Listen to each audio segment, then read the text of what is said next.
Welcome to episode 3. This is Brendan Ferguson, a designer. This is Chuck Jordan, writer. Heather Logus, designer. Dave Bogan, art director. Dave Grossman, borderline person. Jurgen. Nipple rings! Woo! Taking your souls will This satisfy is a good- my desire. That's This what is I my love about favorite Telltale. episode. They're not afraid Yeah, this is to my model favorite some episode of nipple the rings. season, too. This is probably my 5th favorite episode of the season. I love Jurgen. He's fantastic. And this opening is fantastic. The opening is, it's good.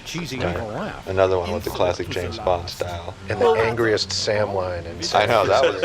I don't... Damn you, it's Were you there for that recording? I don't even remember that. I just remember hearing, is that Sam?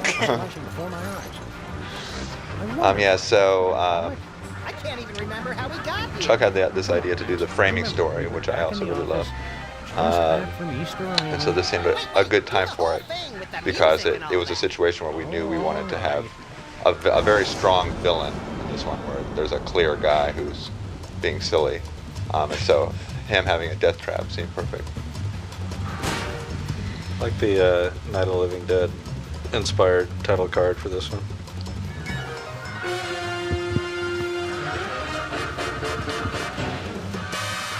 Right, so what we needed to do in this one was, we knew the overall story arc was that Jurgen would be the guy that is sucking souls. So we knew there was going to be a plan tying up the afterlife. And so we said, okay, the plan is going to be that somebody's sucking souls and then delivering them to somebody else to be crushed or processed.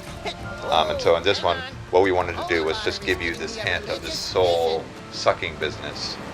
And then so that it would push you to the next episode to see where are these souls going, what's happening to them. Here's the zombies. These zombies turned out really good. We wanted to do them so that they had like interchangeable body parts and things like that, so we could have basically one zombie but make a variety of them that all Mohawk look zombie, different. two-handed zombie.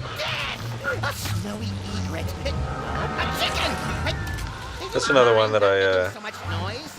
was ripping off from the comic books without realizing it. So it's now an homage to the comic books. Which The whole bit where Max is having a vision, religious vision, and he complains about the zombie making too much noise. It turns out that's directly taken from Ghost in the Cereal Aisle. And it's just been running around in my subconscious so long I'd forgotten. Oh, you can check out the little calendar in the background there. That's our nice little hubris calendar series that changes throughout the episodes. Yeah. You wander around I remember we were talking about what should the theme of the calendar be this year, and at some point we had Supreme Court justices was an idea. In sexy poses. I mean, obviously, So this- artistically, that's great, but it didn't work out. this scene is gorgeous. Oh yeah, that's... With the rain and the light and the lightning and the flames. This is Could be. really Hey, look, fantastic. There's a gaggle of zombies. Politely lining up outside. Ooh, classy. One of our Yeah, veteran Europeans artists here make the did most this scene. refined undead. This must be the place. I think when everyone saw the underwater scene, they really started to open up and try to get as much as they could into the environment. Mr. President. Super This is a Bowl. perfect example. Marco's rain added a lot to this scene too, actually. Marco's reign of terror. Rain of effects, terror. Super Ball is one of my favorite characters in Sam and Max. And I heard that he There's was something acting about as him that's just charming. and I heard they are using him as a bouncer for this episode. I was like, okay, that's perfect. Yes, Yeah. in the brain from a freshly buried. He likes there doors. is a door to the garden. There is Super Bowl is there. And those are pretty fun doors. That is Even I nice. would guard those doors. So what we really wanted here was a strong contrast between this spooky castle on the outside and this crazy rave on the inside. Right.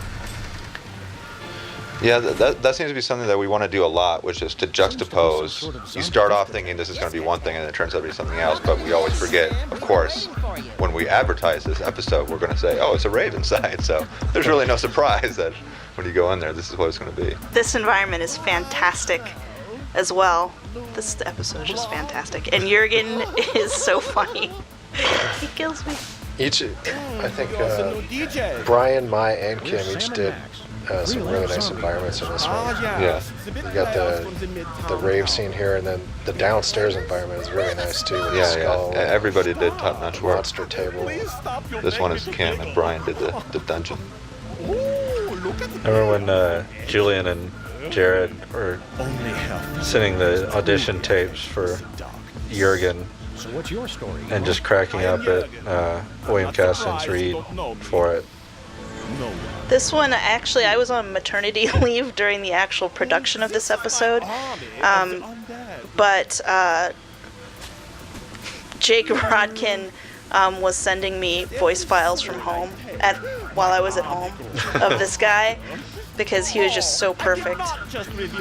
It was really hilarious. You should hear him on the outtakes. William Caston also does the voice of Max. And this is yet another really great character design by Dave Bogan. Actually, I think this one, I started off with this and I bounced it off Steve, and of course Steve Purcell polished it like he always does really nicely. I never knew vampires were so... The thumbs and the nipple rings are a That definitely was nice touch. that was in a there. good. I can probably take credit for that one. Yeah. And the emo haircut.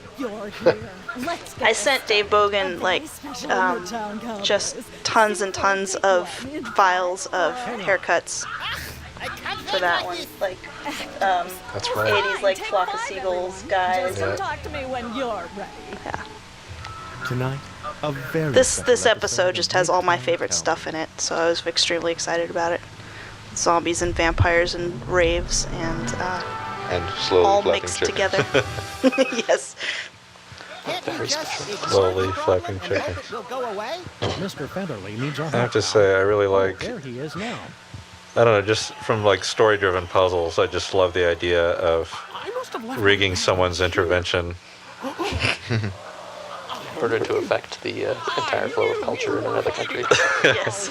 All I need to do This is gets get all the cliches in Jurgen one. to what is this one? Smoke a The cigarette? clove cigarette, the garlic Garlic cloves. clove cigarettes. There was a lot of conversation about the garlic clove cigarettes. Chuck and I really liked the garlic clove cigarettes. I think it took some convincing. I really like the whole intervention episode thing. It really, I don't know why, but I get flashbacks of like different strokes and shows like that. Drinking it all the time. Try to hammer the messages into you. Yeah. Family Ties and Blossom had, I think, the Blossom. I was really glad actually we got to do this way back when we made this episode, the TV episode 102. There were just so many TV show ideas we wanted to do, we just couldn't do them all. So I was glad we can take a blast from the past here and Forgetting something? get some more in. Well, there's neat things during the design session where a bunch of stuff seems to come together. It's like they've got a German character. We know that cheesy TV is big in Germany. And we know that we love doing spinning newspaper headlines. We know that goths like clove cigarettes. Oh, yeah. Cha-ching. Also, there. I didn't really know about the difference between goth and emo before people started pointing it out to me after this episode. We're getting I old, still so we kind of these don't know things. what it means. Still. I'm glad that we were making fun of emos in this episode. I thought we were making The fun goth of thing goths. is- Yeah, the goth thing is kind of played out. I thought it was emus. Making fun of emos is a... Emus. and it's- Yeah, a good emu culture parody. we already made Very fun of right. Elmos.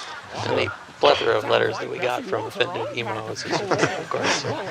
They're all so That's extra. so I'm like, not get emo." over it, guys. So not emo. Boys. How could you tell they were upset? It's like this is the garlic cloves. Oh, we've gone through every single intervention style here. Water? Turgid Springs, all natural water. Admit you have a problem. All right, I admit it. I am addicted. This episode finally explains why Featherly has bloodshot eyes. Water. Stop it. You're making me thirsty. Yeah, the, I like the message about television culture here. What it does to our youth. For the cow too, whatever. Unfortunately, we are those youths. Addled. Utes. Into or thinking Utes. this is funny. Ridiculous. Yeah. or evidence. Oh, that is the very Oh, last so of this the stuff. Holy Water puzzle I think was actually recommended by Jake Rodkin's son, wasn't it? Joel. Joel Oh, sorry, Dreskin. Joel Dreskin's son. I'm sorry. Jake Jake Rodkin Rodkin's has young an enough to be emo weird. son? Jake Rodkin has no children. Just to clear that up. But yeah, Joel's son came in one day and was sitting with us in the design session, and then scrawled on a piece of paper. He wouldn't even say it to us. Just wrote down, "He drinks somebody's blood and makes him hyper." And we said, "Yes, gold, key, success." Ben Dreskin. Ben. He's 9 years old, something Yeah, like that. Yeah. he's a lot better game designer. than we Genius are. game designer. Thank you very much. From whence you were spawned. What he said. Heard it. I should have disposed of you irritants long ago. Right, so this one was planned from the beginning to link back up to the opening scene. The music here cracks me up. Non-stop house party of evil. Yes. Epic battle of our I love that entire scene. career. Yeah, that was well done on your part, Dave. It was a challenge to come up with a visual way to actually represent that. Yeah, we talked about that for a while, about how making it clear, you pan over and see, oh, this is us watching what did happen. And it really didn't come together until the last minute. This is so- This moment right here, this was the genesis of the entire episode. That Yeah. you would go to zombie land, you would die, and come back as zombies. That's where we started. The entire episode was built And out of that. it played in neatly to the opening with the flashback where Right. what you expect to happen Right, is exactly. you Is that come back you to that escape. moment. Right, and, that's oh, why here's- it now seems we so escape, perfect. But no, Because you don't. we've all seen that scene so many times where the laser's coming towards James Bond, and so we wanted to see one where this time actually he does die. Why are we You totally don't expect it to happen, hopefully. I thought you knew. Flint paper. So we Yeah. loved this idea too of flint paper. You're zombies now, and then Resident Evil style flint paper dives in and starts You have to be a shooting all zombie you to guys. appreciate how good Flint is at killing them. The man's a Yeah. consummate professional. We did do there were a lot of kind of horror game references throughout this episode. Yeah, I do like Resident Evil. I always wanted to be the zombie in those games for some reason. Why is I'm the twisted. floor so sticky? There's I- not a check single out the possible answer to pacifier. that question that I like. That's pretty fantastic.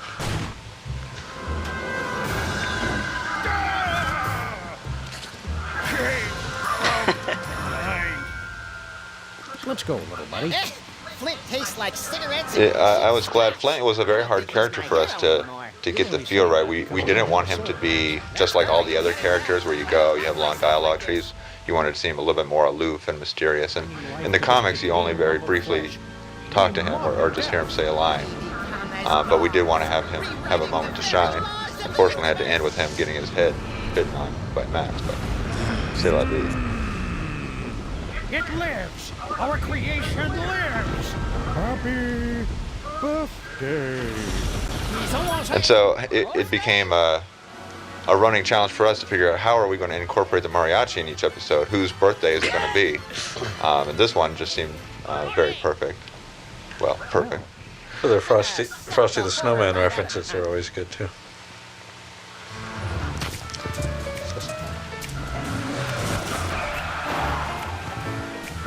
Oh, I just wanted to mention real quick because it comes up on the forums, or people want to know why we decided to put the zombie factory in Stuttgart. I think especially German people are curious about that, and it's really just that it was originally going to be in Berlin. When I was in Berlin when I was 18, there was a huge citywide rave going on, and but we decided Berlin was just too, I don't know, too typical or something. So we wanted something a little more There's always unusual. zombie movies in Berlin. Stuttgart just sounds funnier. Stuttgart than, is a than- great sounding name. I just always liked the name Stuttgart.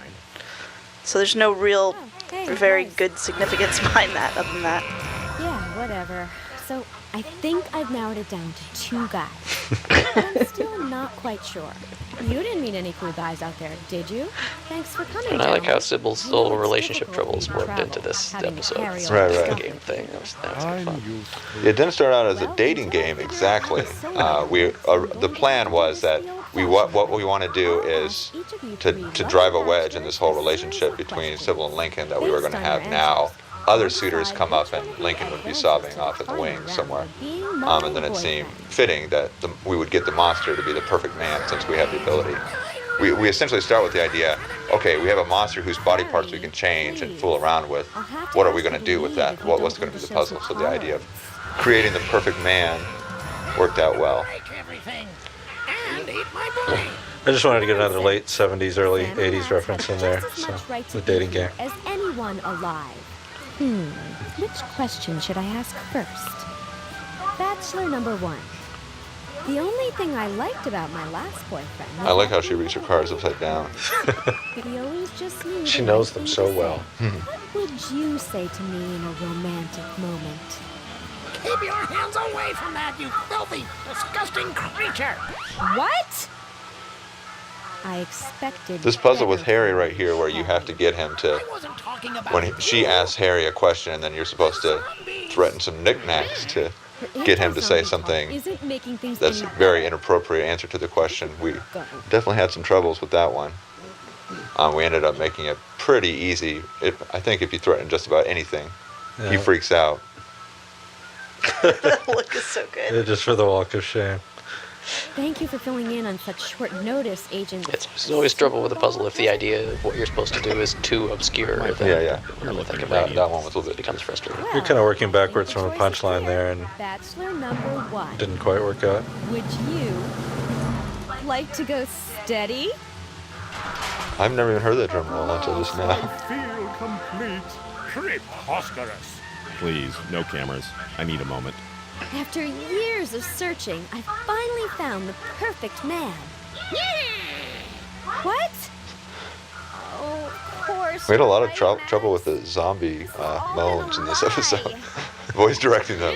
It sounds like a joke, but it really isn't.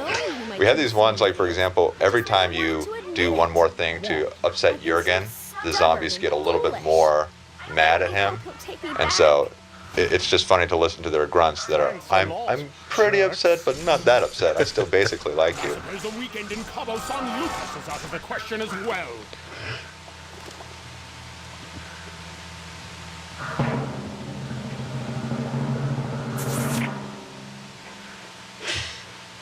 It's a nice image. Figure out how that thing works, Sam?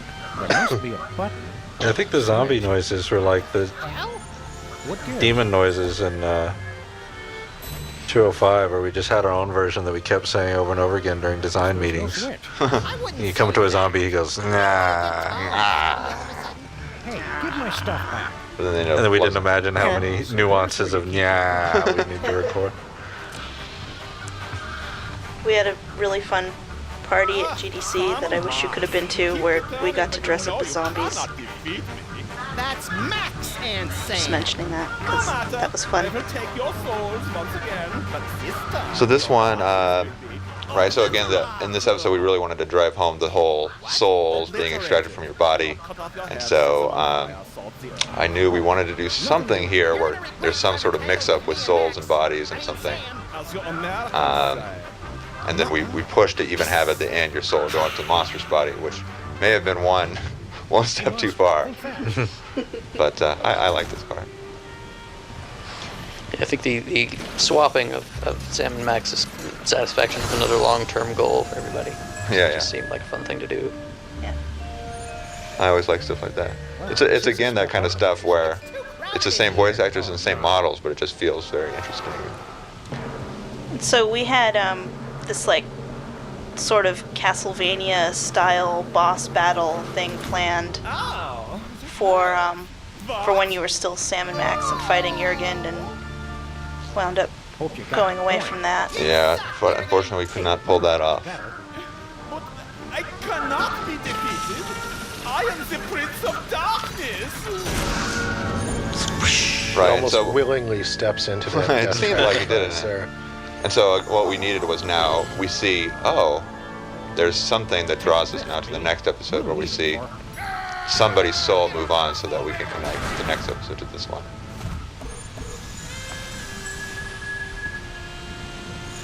It's nice of Flint to wait there. Sammy, you're It is. Just in time, too. And then we really just wanted to have that last post-credits gag where Max, as the President of the United States, is still a zombie.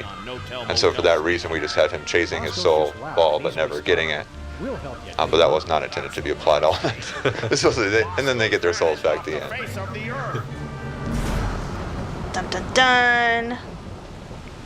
What was that you said about Bosco. Max being a zombie, the president? Yeah, that's the way I remember. Who was that Oh, there it spiky-haired fellow in the front row in the silhouettes there? I wonder. Bye-bye.